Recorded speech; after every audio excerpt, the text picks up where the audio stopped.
Muestra Cristo,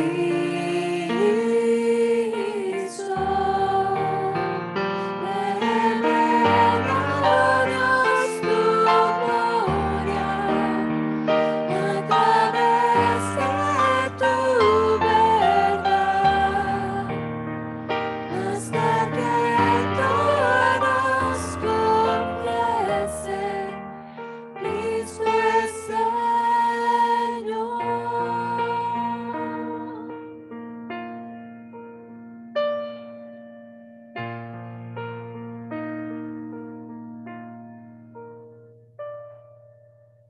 Viva luz es tu verdad en mi oscuridad, me guarda en la tentación, sabiduría me da. Manjar a los hambrientos y esclavos libertad, riqueza al alma pobres, ven háblame Señor, muestra Cristo,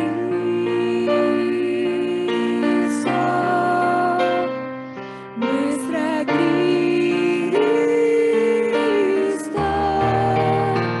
revela Dios su gloria a través de tu verdad, hasta que todos confiesen Cristo es Señor.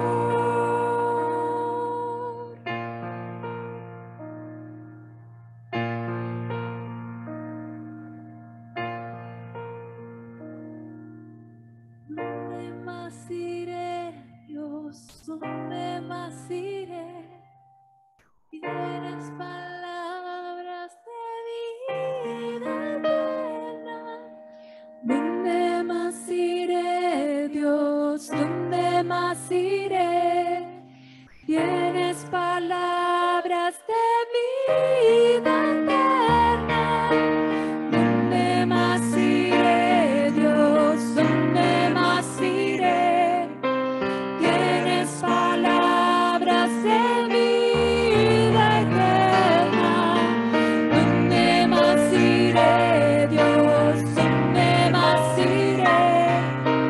Tienes palabras de vida eterna.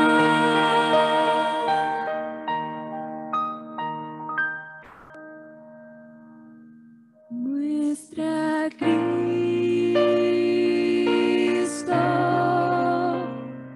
muestra Cristo,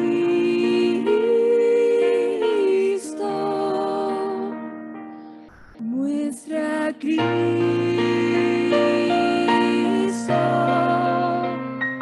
muestra Cristo, revela Dios tu gloria a través de tu verdad, hasta que todos confiesen Cristo es Señor.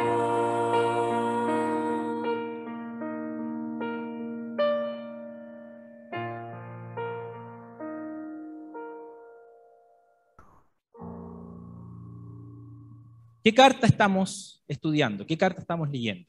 ¿Qué carta nos están enseñando? Colosenses, perfecto. Y ¿sabes qué? Hoy día vamos a cerrar el capítulo 2, porque vamos a dar lectura desde el versículo 18 en adelante, ¿ya? Así es que si usted tiene su Biblia, si usted tiene Colosenses y tiene el capítulo 2, le pido que se ponga en pie para poder leer la palabra del Señor.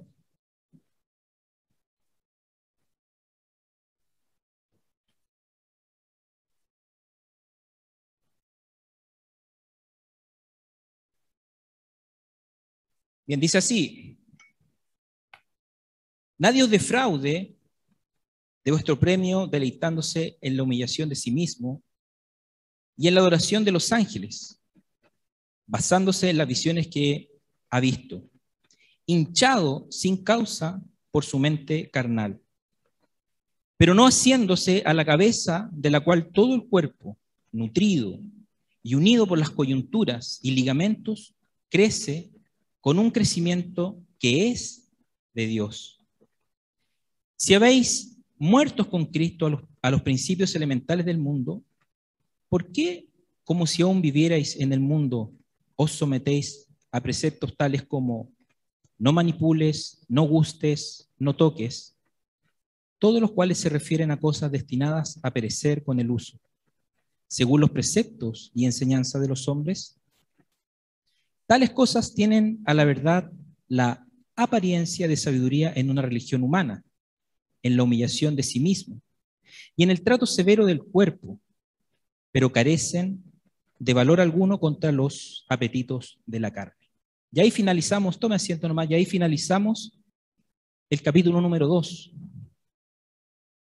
Cuando nosotros hablamos y estamos, ¿cierto?, leyendo Colosenses, seguimos avanzando en este conocimiento del misterio que nos ha venido enseñando, ¿cierto?, el pastor Patricio. Y eso lo vemos en el versículo número 2 del misterio de Cristo. De este Cristo, ¿qué nos ha dicho el pastor? De este Cristo preeminente. En donde en Cristo nosotros encontramos escondidos todos los tesoros, fíjate bien, todos los tesoros de la sabiduría y del conocimiento. Algo que a mí me quedó grabado, que el pastor Patricio dijo, y que lo medité también, es que el conocimiento permite saber de Dios. Nosotros leemos la Biblia y nosotros sabemos de Dios. Pero la sabiduría aplica el conocimiento de Dios. Entonces cabe la reflexión, hermanos. ¿Quieres ser sabio? Aplica el conocimiento de la palabra de Dios. No solamente te quedes con el intelecto, no solamente te quedes con lo que dice la Biblia a modo de información intelectual, sino que toma ese conocimiento y aplícalo. Aplícalo en tu vida personal, aplícalo en tu matrimonio, aplícalo en la crianza de tus hijos, aplícalo en tu trabajo, con tus vecinos, con tu familia, para que realmente puedan decir, él o ella es un sabio. Sin duda, Pablo escribe la carta por las amenazas que la iglesia está recibiendo. Y Pablo va dirigiendo, ¿cierto?, esta enseñanza a los errores que amenazaban la fe de esta iglesia, de esos hermanos, la fe de la congregación. Además, ellos de haberse amenazado, ¿cierto?, por las filosofías que los rodeaban, los rudimentos del mundo, ¿qué hacían esto? ¿Qué hacía esta filosofía? ¿Qué hacía esta enseñanza? Iba en oposición al conocimiento de Cristo. Piensa cuántas enseñanzas hoy día están rodeando a nuestros hijos, al matrimonio, a nosotros. ¿Cuántas enseñanzas? ¿Cuántas ideologías? ¿Cuántos pensamientos filosóficos? ¿Cuántos pensamientos humanistas nos están rodeando? Que se oponen claramente a la verdad de la palabra del Señor. ¿Nos vamos a quedar de brazos cruzados? Da lo mismo. ¿O vamos a hacer lo que el apóstol hizo? Que fue precisamente mostrar la supremacía, la preeminencia de Cristo y a Cristo como fuente de la salvación. ¿Te has topado con ideologías erróneas, distintas a lo que dice la palabra del Señor? Nos quedamos de brazo cruzado o utilizamos la palabra del Señor como defensa a esa ideología, a ese pensamiento. Pablo a través de esta carta advierte a la iglesia acerca de este gnosticismo, quienes con la enseñanza que ellos proveían generaban una idea distorsionada del conocimiento. Y esa enseñanza, volvemos a lo mismo, iba al menoscabo de Cristo. Y la idea del apóstol, su intención, es poder establecer firmemente, fíjate bien, la suficiencia de Cristo. Lo absoluto que puede ser Cristo en la vida de una persona. Me gusta mucho cuando cantamos al Señor y damos a conocer sus atributos a través de la alabanza. Dios poderoso, Dios misericordioso. Me encanta cuando podemos cantar a Dios y dar a conocer sus perfectos atributos. Pablo, a través de esta carta, advierte a la iglesia acerca del gnosticismo, quienes enseñaban y ofrecían esta idea distorsionada. Y parte de estos problemas que va a tener que enfrentar Pablo ahora en estos versículos que estamos leyendo son dos, porque ya el pastor nos enseñó uno, que era el legalismo. Hoy día nosotros vamos a ver acerca de el misticismo y acerca del ascetismo, que son cosas que veremos obviamente en el mensaje de hoy día. Quiero que pongas en tu mente 3 palabras: falso maestro, advertencia y enseñanza. Es para tener la idea general. Falso maestro, advertencia y enseñanza. ¿Por qué decimos falso maestro? Bueno, precisamente porque la falsa enseñanza se levantó en ese tiempo para eliminar, para borrar, para tergiversar la enseñanza de la verdad de Cristo. Segunda palabra, advertencia. Es otra palabra que quiero que pongas en tu mente. Por cuanto es lo que el apóstol, ¿cierto?, está realizando en la iglesia de Colosas. Está advirtiendo a la iglesia. Y hay una tercera palabra que es enseñanza. El apóstol Pablo, luego de advertir a la iglesia, enseñó. Pero no con una falsa enseñanza. Enseñó con una enseñanza verdadera. ¿Y qué hace esa enseñanza verdadera? Corrige del error y fundamenta tu fe. Te hago una pregunta. ¿Estás preparado para advertir? ¿Estás preparado para enseñar acerca de falsas doctrinas, acerca de falsos maestros? Hoy día nosotros somos testigos y oidores de manera explícita, ¿cierto?, acerca de enseñanzas que van en contra del cristianismo. Hoy día nosotros vemos personas místicas que alegan, ¿cierto?, recibir visiones o revelaciones no bíblicas. Recuerda que teníamos el legalismo, que enseñaba que la santidad se conseguía a través de una serie de rituales. Y otro problema que vemos en la iglesia en Asia Menor, que también eran llamados a practicar el ascetismo. Es decir, un argumento, ¿cierto?, que indicaba que la pobreza o la privación física eran el camino a la santidad. Conceptos obviamente erróneos. El falso maestro, para el falso maestro, Jesucristo no era suficiente. Ellos requerían de algo más para poder alcanzar este nivel superior, este conocimiento espiritual. Entonces nos acercamos al primer punto, que tiene que ver con la advertencia en contra del misticismo.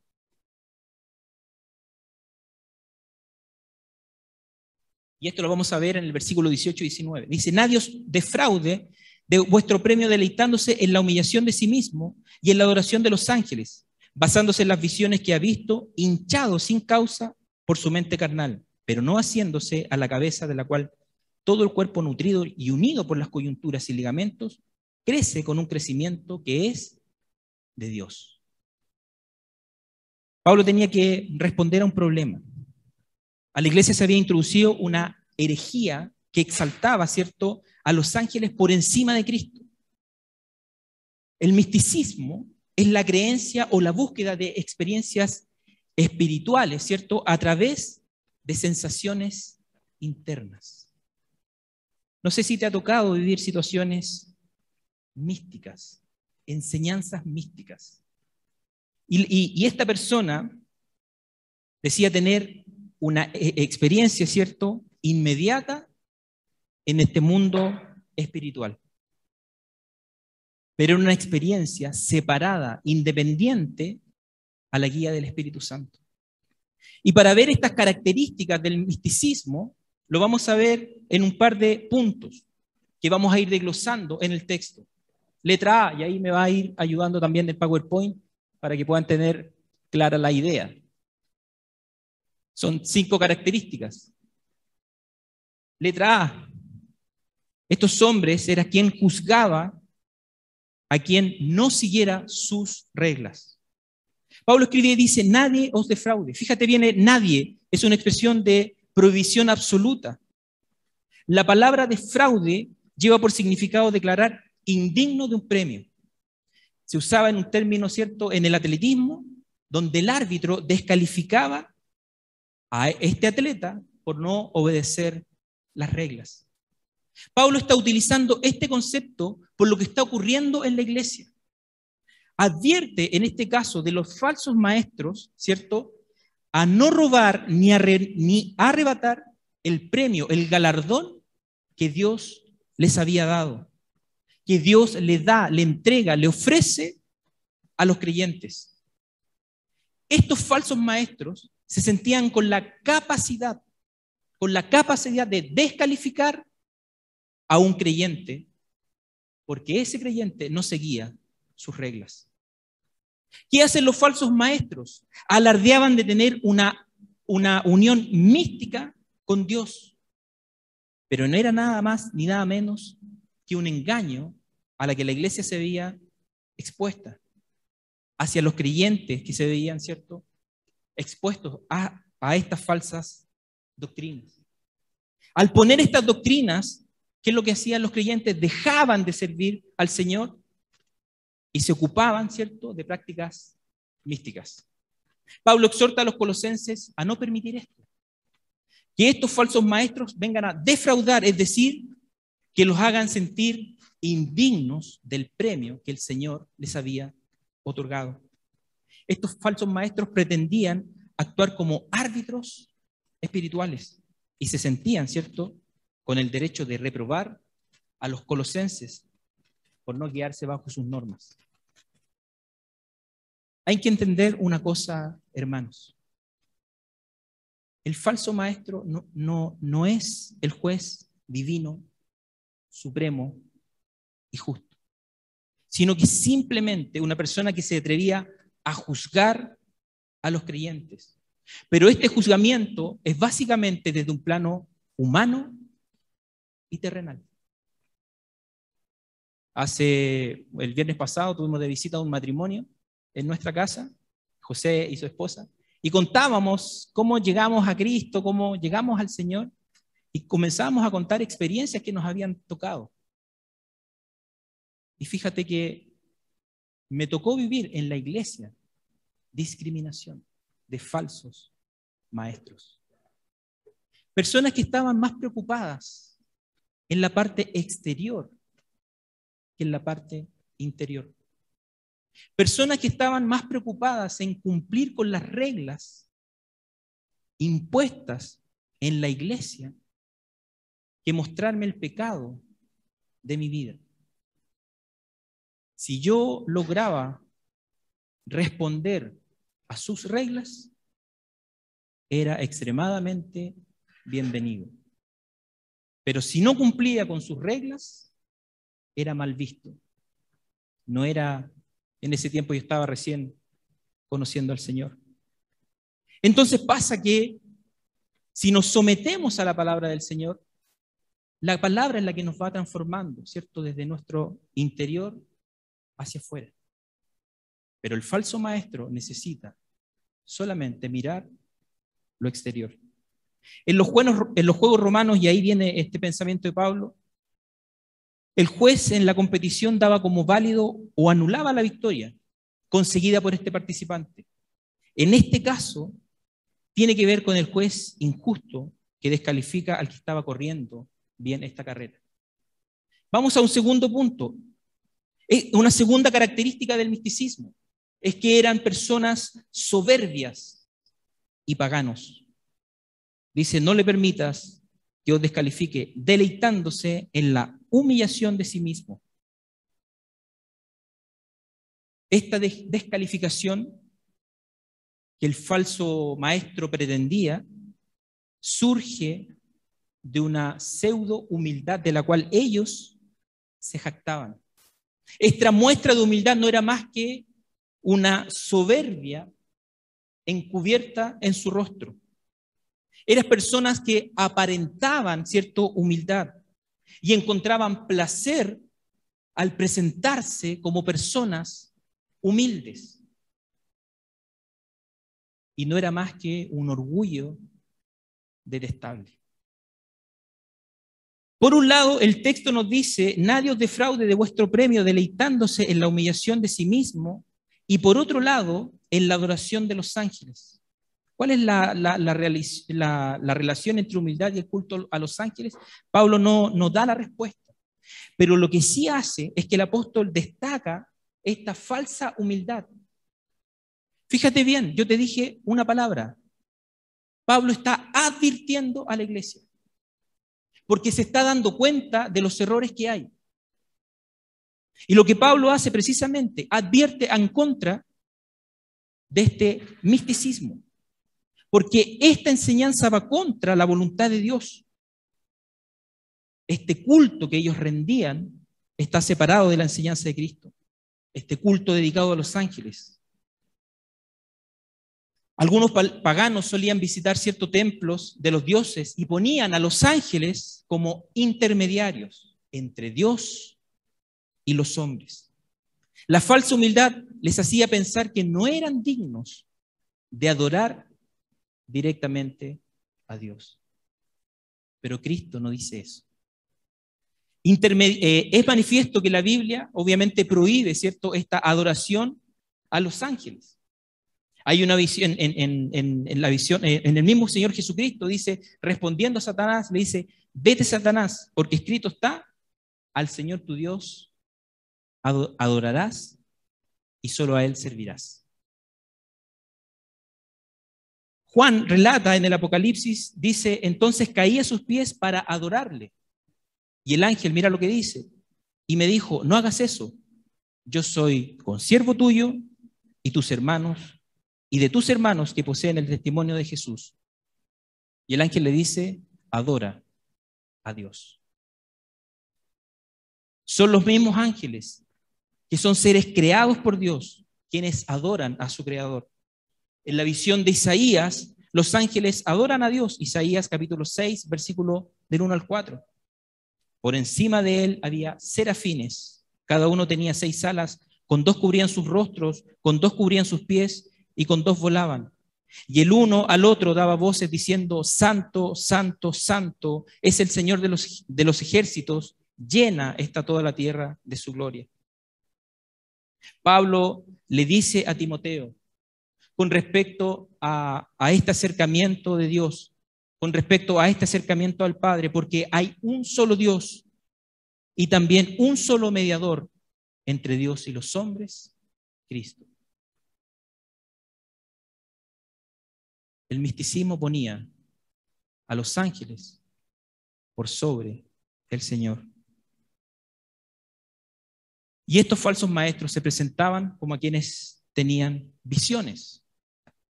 Letra C. Letra C. Eran místicos. Ahí donde dice B, ¿usted qué va a poner? Una C.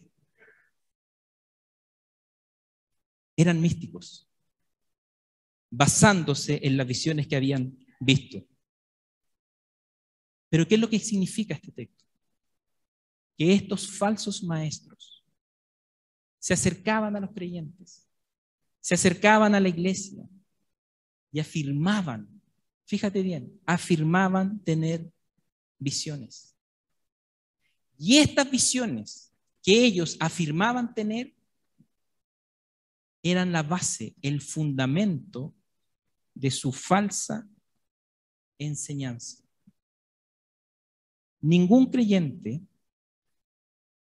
tenía que, y después dice, Efesios capítulo 1, versículo 13, después de escuchar el mensaje de la verdad, el evangelio de vuestra salvación, y habiendo creído, fuiste sellados en él. Un texto que yo utilizo mucho con personas que no conocen al Señor. Porque tenemos la oportunidad, cuando conversamos con ellos, de que ellos puedan escuchar el mensaje de la verdad. No hacemos prejuicios de quiénes son antes. Nos preocupamos de que escuchen el mensaje. Nos preocupamos de que ellos puedan recibir este mensaje y creer en este mensaje. En el mensaje de la verdad, de la palabra del Señor. No estamos predicando desde este lugar en base a nuestras experiencias, a lo que nosotros nos ha pasado para poner un fundamento de que esta es la verdad, sino que la verdad se sustenta en la palabra del Señor.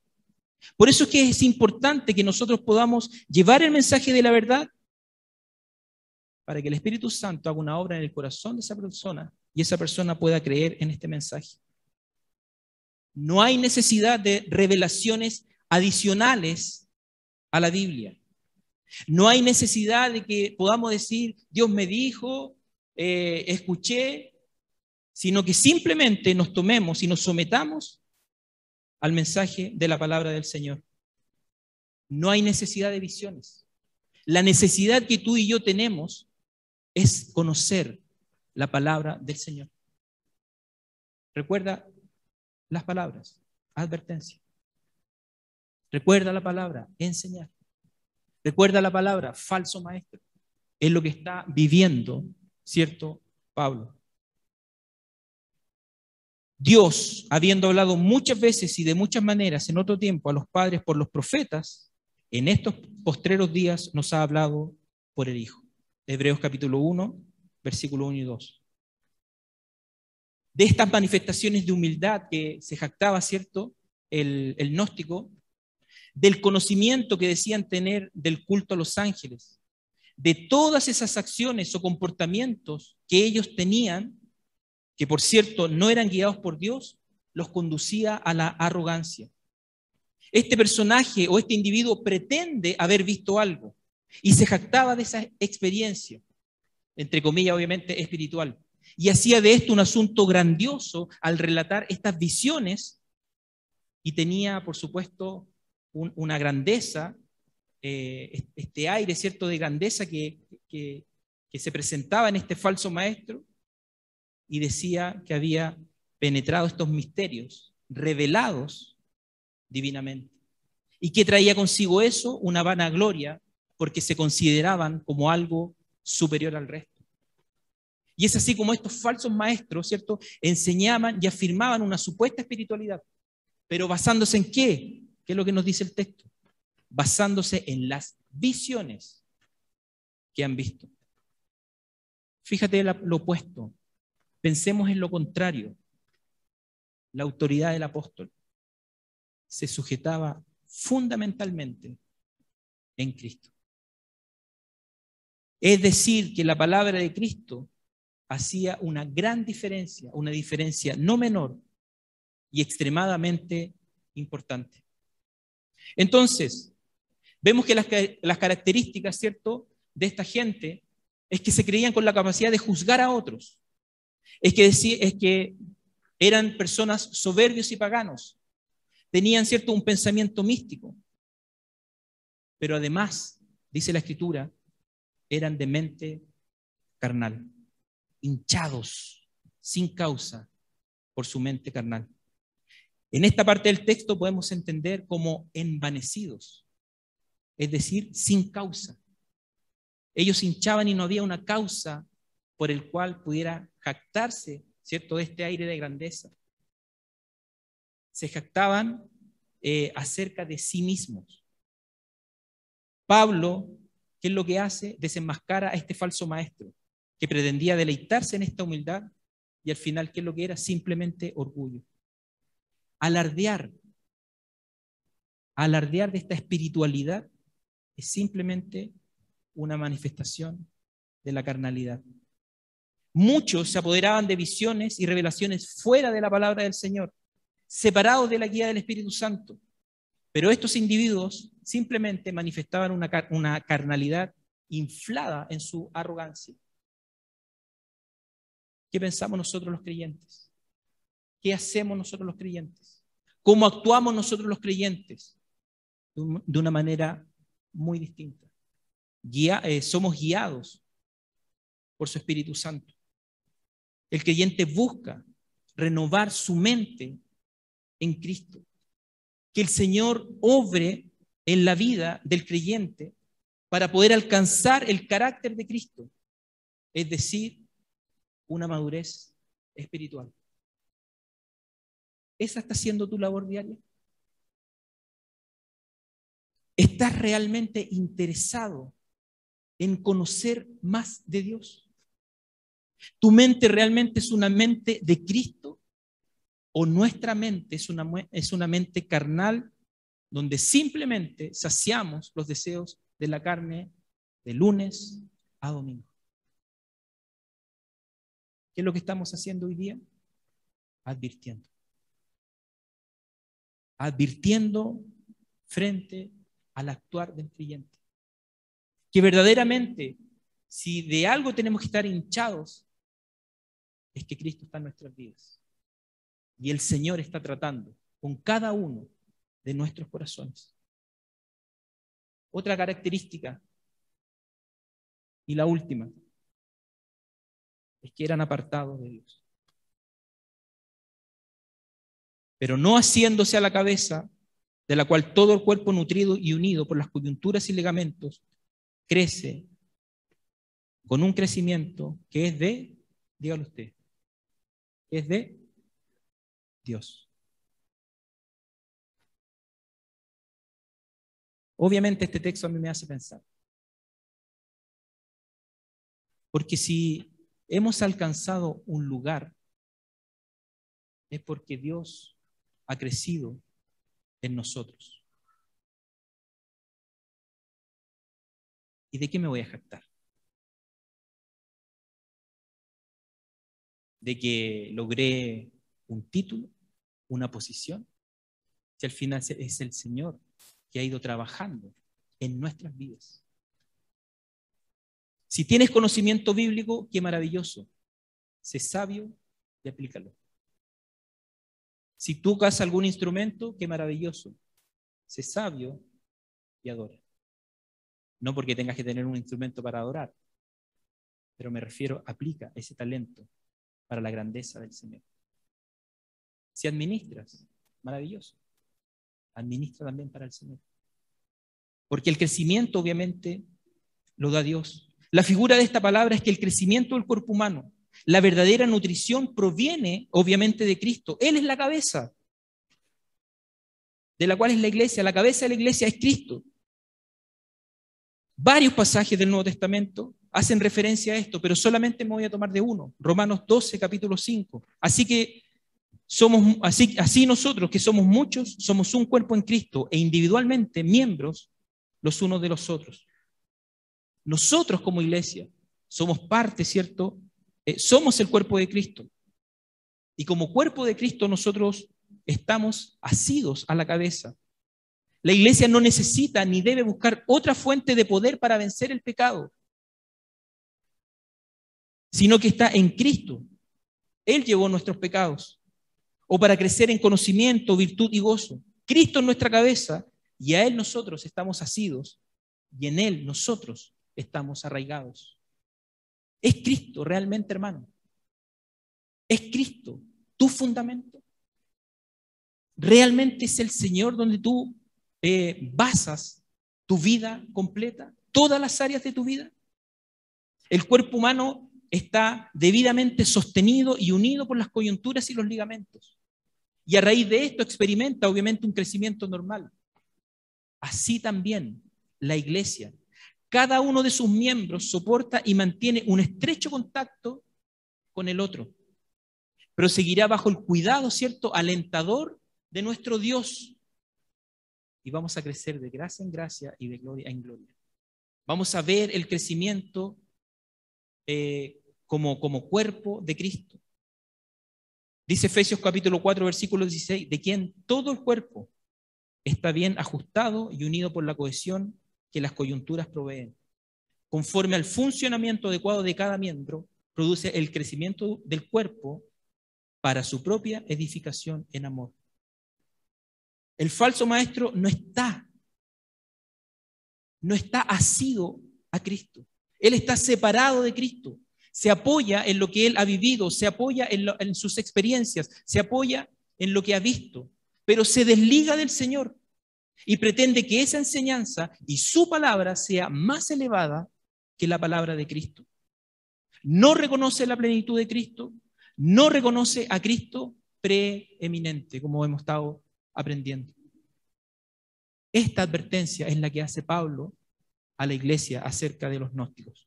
Y tenemos una segunda advertencia.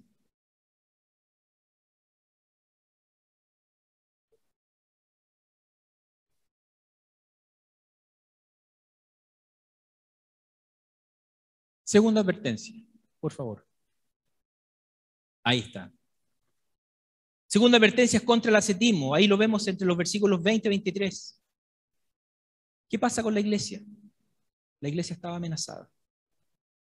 La iglesia estaba amenazada por falsos maestros. La iglesia estaba amenazada por un pensamiento, ¿cierto?, místico. Pero no tan solo eso.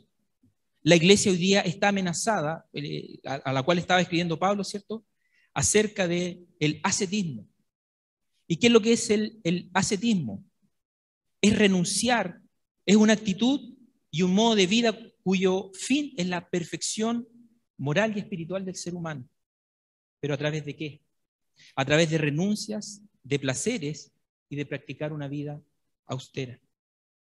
El asceta asume un estilo de vida, renuncia a sus comodidades, a sus lujos materiales, ¿cierto?, para satisfacer las necesidades del cuerpo y procura domar esas pasiones espirituales. El asceta busca cultivar únicamente los caminos del espíritu. Acuérdate, ser más elevado, ser de un conocimiento mucho mayor. Por eso es que el ascetismo es considerado también como una doctrina mística y muchas religiones en el mundo hoy día la han adoptado. Pero también vemos características en el asceta. La primera característica, ¿cuál es? No se identifica con Cristo. ¿Te acuerdas que el domingo pasado el pastor nos habló acerca de identificarnos con Cristo? ¿Cómo nosotros nos identificamos con Cristo? Tenemos un ejemplo, hay un simbolismo de la manera en que nosotros nos identificamos con el Señor. Que perfecto, a través del bautismo. En la manera cuando tú fuiste bautizado, es que tú dices simbólicamente, he muerto con Cristo, y eso es una realidad en tu vida. En el bautismo nos identificamos con el Señor, ¿cierto?, en su muerte, en su sepultura y en su resurrección.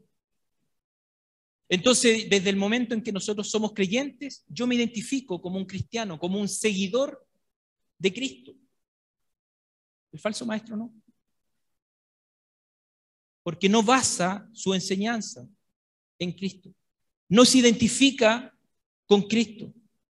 Al morir con Cristo nos trae salvación. Nacemos de nuevo, somos regenerados. Nos convertimos al cristianismo. Y esta conversión, ¿qué es lo que trae en nosotros? Arrepentimiento. Vemos nuestra vida pasada y nos arrepentimos de nuestros pecados. Y nos damos cuenta que sin el Señor nada somos. Y eso provoca en nosotros fe. Cuando nos arrepentimos, cambiamos de dirección. Dejamos de conducirnos de cómo veníamos y se genera un cambio en nuestras vidas dado por el Señor. Eso es lo que Pablo tiene en su cabeza. Morir con Cristo es romper completamente con toda instrucción rudimentaria. Esos principios elementales que exponían estos falsos maestros. Esa enseñanza que estaba aparte de Cristo y que no entendían que la plenitud de la salvación solo se encuentra en Cristo. Un texto de apoyo a este pasaje es Gálatas 2, del 18 al 21. ¿Qué es lo que nos dice? ¿Qué es lo que está hablando Pablo? Que si reedifico lo que en otro tiempo destruí, soy transgresor. ¿Qué significa esto? Que no había que utilizar la ley como la base de la fe, sino que había que morir con Cristo como base de nuestra fe. ¿Qué es lo que más nos dice este pasaje? Que Pablo había muerto a la ley a fin de vivir en Dios o para Dios. Que ahora vive por fe en el Hijo de Dios, el cual me amó y se entregó por mí. ¿Qué más nos dice este texto de Gálatas? Es que si la justicia viene por medio de la ley, entonces Cristo murió en vano. Como algunos siguen, ¿cierto?, sosteniendo que tenían la necesidad de vivir en base a la ley. Cuando muere con Cristo el creyente, lo deja liberado de la esclavitud del pecado. Lo deja liberado, lo deja libre de todo acto pecaminoso que lo tenía atado y que lo separaba del Señor. Este hombre estaba sin identificación con Cristo. Y esta nueva vida que el Señor nos trajo, ¿cierto?, nos hace poner a Cristo en todas las áreas de nuestra vida. Tenemos una mente renovada en Cristo y que nos hace, obviamente, someternos al Señor y servir al Señor. Y ahí pensamos nuevamente, ¿estamos llevando una vida sometida a Cristo? ¿Estamos llevando una vida sirviendo al Señor? El apóstol remueve la mente del creyente recordándole los pasos que había seguido. Cuidado, ya habían muerto para el Señor. Condúzcanse para el Señor. Sirvan al Señor. Identifíquense con el Señor. El ascetismo, hermanos, no se identifica con Cristo. No se identifica ni con su muerte, ni con su resurrección. ¿Cuál es la característica de este asceta, de este falso maestro? Letra B, que eran sometidos a enseñanzas de hombre. Lo dice el texto, los principios rudimentarios del mundo. ¿Qué es lo que era esto? Son referidos a las reglas, a las ordenanzas en cuanto a los alimentos. Estos eran engañadores que querían poner en la iglesia ordenanzas de una mente humana que pretendían promover la espiritualidad, pero una espiritualidad completamente errónea. No se identifican con Cristo. Entonces toda su enseñanza está separada de Dios. Eso es lo que nosotros tenemos que tener en mente. El asceta es la persona que manifiesta una vida de privaciones y de negación de sí mismo, a sus deseos ilícitos. Pero vivir en la opresión o la limitación impuesta por él o por sus normas no le permitían vivir una vida gozosa ni libre. No sé si tú, cuando tú te tocó quizás vivir en otro periodo de tu vida, donde estabas sometidos a reglas espirituales basadas en hombres, ¿cuántas prohibiciones tenías? ¿Cuántas prohibiciones la religión o cualquier cosa te da una lista de cosas que no tenías que hacer? Pero simplemente no eras libre y no había gozo. Me tocó vivirlo. Situaciones en que yo decía, no puedo hacer esto, tengo que hacer esto otro. No me puedo vestir de esta manera, tengo que vestirme de esta forma. No, tengo que hacer esto y no aquello. Entonces era simplemente una vida oprimida.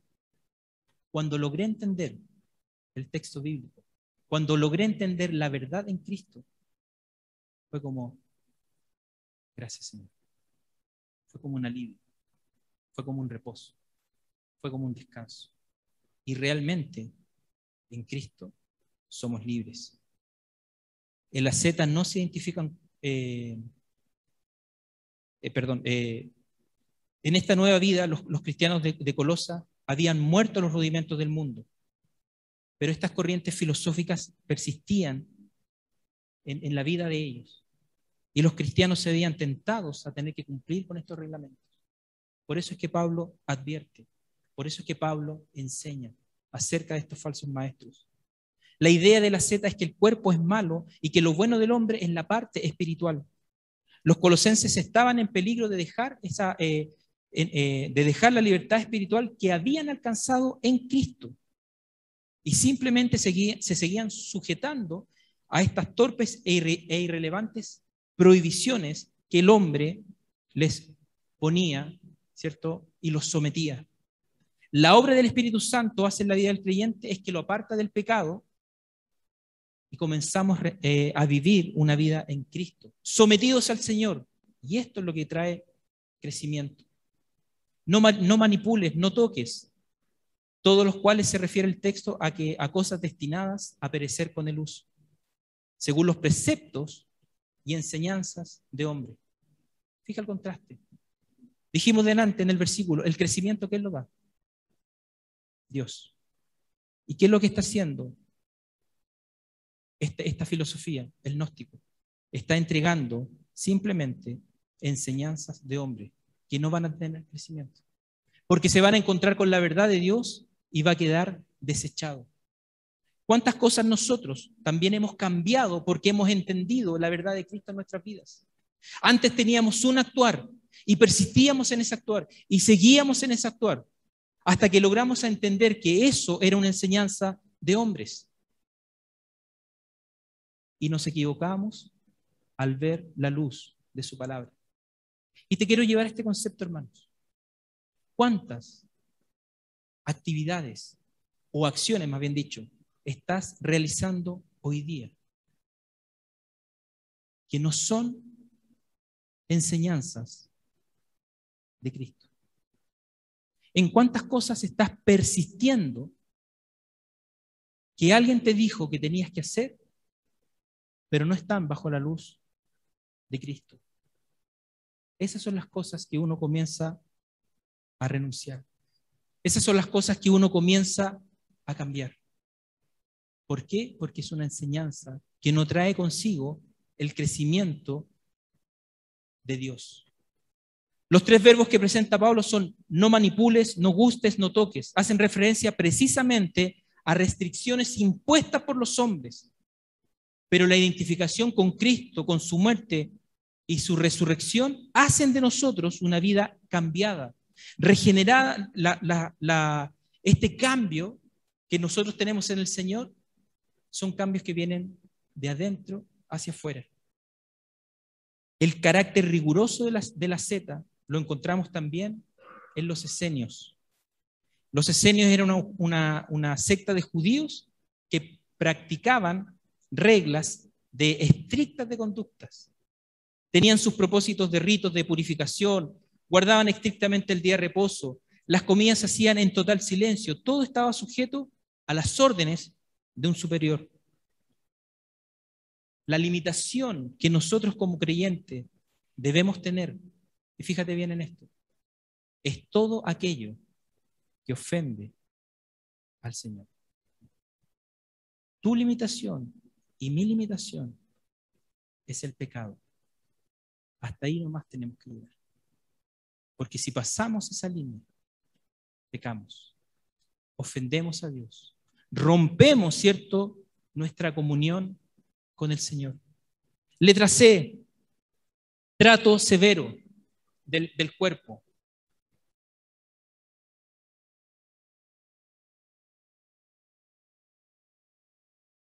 Pablo dice que todo tenía una apariencia de sabiduría en religión humana. Cuando hablamos de esta religión humana, lo que habla es se refiere al culto de los ángeles. Pablo ya había hablado acerca de la humillación y acerca de esta humillación fingida de los falsos maestros y habla también acerca de de esta apariencia de sabiduría. Y lo que hacía este asceta, ¿cierto? Era una vida prácticamente de apariencias. Esto es lo que fijaba su norma de vida. Estas normas se hablaba de algo grande, de algo necesario para poder ser sabio y entendido. Si tú cumples con estas normas, eres una persona sabia, eres una persona entendida. Pero ¿qué es lo que hace Pablo? ¿Qué es lo que recrimina Pablo? Es que simplemente una apariencia. Esta apariencia de sabiduría en las normas producía, ¿cierto? Era autoimpuesto esta religión humana. Y se refiere a este culto a los ángeles. Un culto que hacía el hombre de manera voluntaria por someterse a esta falsa enseñanza, y lo único que hacía era presentarse a una suma de ritos llenos de formas, pero vacío en contenido. ¿Cuántas personas disponen su corazón a hacer algo por Dios, a cumplir simplemente un reglamento por un hombre, pero que detrás de ese acto es simplemente hueco, está simplemente vacío? Ahí es donde nosotros ponemos la atención. ¿Qué acto nosotros estamos realizando? Quizás por una vanagloria, quizás por que nos miren y nos digan, este es un verdadero creyente, pero que el trasfondo está hueco, está vacío. Conversaba el otro día con una persona y le decía, siempre me fijo en la intención del corazón cuando yo hago las cosas. ¿Por qué lo estoy haciendo? ¿Qué es lo que me está motivando a hacer un acto cualquiera? Ayudar a un hermano, por ejemplo, asistir a un hermano, llamar a un hermano, orar por un hermano. ¿Qué es lo que me está moviendo? ¿Realmente me mueve el Señor a través de ese acto? ¿O la intención de mi corazón es simplemente apariencia? Aparentar ser un ser espiritual, aparentar ser un hombre de Dios, aparentar tener una comunión con Dios. La intención del corazón es lo que tienes que comenzar a ver, a pesar en tu vida. ¿Por qué estás haciendo las cosas? ¿Para quién estás haciendo las cosas? ¿Para que después tu pecho se infle o para que detrás de ese acto nosotros podamos glorificar a Dios? ¿Qué es lo que te mueve? ¿Qué es lo que nos mueve? Y ahí es donde Pablo ya comienza, ¿cierto?, a enseñar a la iglesia a través de cada cosa que nosotros hemos visto, a través de cada punto que hemos leído, de este trato severo del cuerpo, que lo que hacía la persona era ofrecer, ¿cierto?, su cuerpo y maltratar su cuerpo. Este duro trato al cuerpo tiene relación con esta enseñanza gnóstica de que el cuerpo o la materia es mala. En el fondo, esta práctica sustenta el orgullo personal. Hace mucho tiempo atrás, yo decía, creo que me es más fácil quizás golpearme el cuerpo, ir arrodillado de un punto a otro, que someter mi vida realmente al Señor. Porque someter mi vida al Señor significa que Dios va a trabajar con mi orgullo, Dios va a trabajar con mi ego, Dios va a trabajar con todo aquello que ofende a Dios. Y cumplir un rito, créeme que es mucho más fácil. Esa es la falsa enseñanza. Si te dicen, maltrata tu cuerpo y vas a alcanzar un nivel, te aseguro que es mucho más fácil que renunciar a tu pecado. Es mucho más fácil que someterse a la verdad de la palabra del Señor. Ojo, es mucho más fácil en términos humanos. Porque quien está con nosotros, nos decía el pastor Patricio, es el Todopoderoso y Él clavó nuestros pecados en la cruz. Ese es el concepto humano, hermanos. Cuando tú sometes tu vida al Señor, es Cristo quien crece en ti. Es Cristo quien nos da la fortaleza. Es Cristo quien se levanta en nosotros. Es Cristo quien actúa en nosotros. Es Cristo quien transforma nuestras vidas. Estas privaciones voluntarias les hacían aparecer como humildes delante de las personas. Pero frente a Dios eran orgullosos y arrogantes. Romanos capítulo 1, versículo 21 dice: pues aunque conocían a Dios, no le honraron como a Dios ni le dieron gracia, sino que se hicieron vanos en sus razonamientos y su necio corazón fue entenebrecido. Profesando ser sabios, se volvieron necios. Último punto dice: pero carecerán de valor alguno contra los apetitos de la carne. Dice el texto. La advertencia del apóstol sobre el ascetismo es firme y lleva a los hermanos a la reflexión de cómo nosotros debemos actuar frente a la piedad. Estos son actos o expresiones de los apetitos de la carne y solo satisfacen al hombre. Mirad que nadie os haga cautivos por medio de su filosofía y vanas sutilezas, según la tradición de los hombres, conforme a los principios elementales del mundo y no según Cristo. ¿Qué es lo que debe cambiar nuestras vidas? No son las reglas humanas, es el Señor en nuestras vidas. Y para concluir, hermanos, les dije al principio que pensaran en estas 3 palabras. ¿Cuáles son? Falso maestro, advertencia y enseñanza. Pablo hizo, y a través de lo que hemos leído, mostró conductas. Pablo advirtió a la iglesia de que tuvieran cuidado. Pablo les hizo razonar y pensar de estos falsos maestros. El falso maestro, si vemos la palabra al contrario, no es un verdadero maestro. No es alguien que traiga la verdad de Cristo a la vida de las personas. Trae simplemente una enseñanza de hombre con el fin de destruir la verdad de Cristo. Esa era su intención. Pero Pablo sabiamente advierte a la iglesia, advierte acerca de estas enseñanzas que están penetrando, ¿cierto?, a la iglesia. Hermano, advierte a tus hijos, advierte a tu esposo, advierte a tu esposa acerca de las conductas separadas del Señor que se están realizando en nuestra familia, en nuestro matrimonio.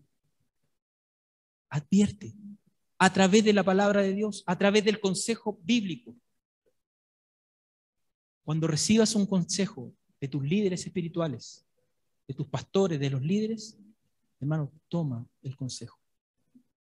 Porque lo que están haciendo tus pastores es que te están advirtiendo y enseñando de la manera correcta en la cual te debes conducir. Porque el fundamento de ese consejo, el fundamento de esa enseñanza, no se basa en sus experiencias, se basa en la palabra del Señor, que trae cambios y transformaciones en la vida de los hombres. Y cuando aprendes, hoy día tienes una responsabilidad tremenda de seguir advirtiendo y enseñando, advirtiendo y enseñando acerca de todas las cosas que nos están rodeando, que lo único que pretenden es mermar el crecimiento de Dios en la vida de las personas. Pablo vino, advirtió. El legalismo les afecta, creyentes. El misticismo les afecta, creyentes de Colosas.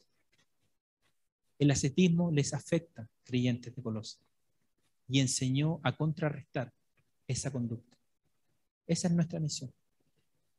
La carnalidad y el pecado en el hombre destruye.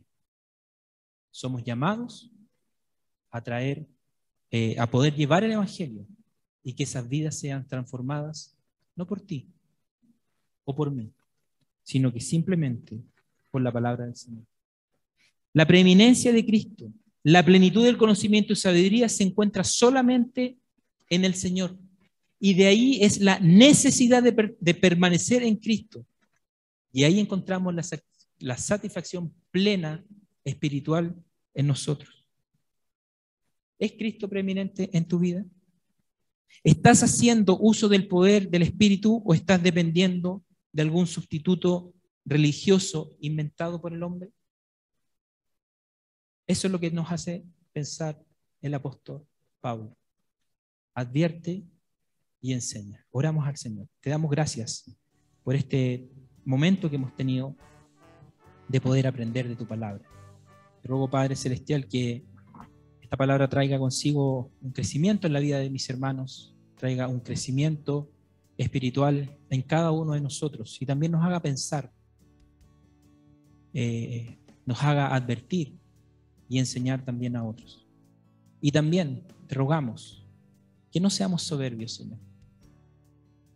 Que cuando tengamos que recibir el consejo sabio de tu palabra, de los pastores o de líderes espirituales, con mucha humildad tomemos ese consejo y lo cambiemos, ya que nos queda claro que el apóstol vino a advertir y a enseñar. Y no cabe duda también que los pastores nos toca también advertir y enseñar a otros. Así es que, Dios amado, oro por la Iglesia Bautista Vida Nueva, para que podamos ser hijos tuyos, sabios, que apliquemos el conocimiento de tu palabra, aún en las situaciones más complejas y difíciles que nos toca vivir a diario. Le damos gracias por este día y rogamos tu bendición por los méritos de Cristo Jesús. Amén.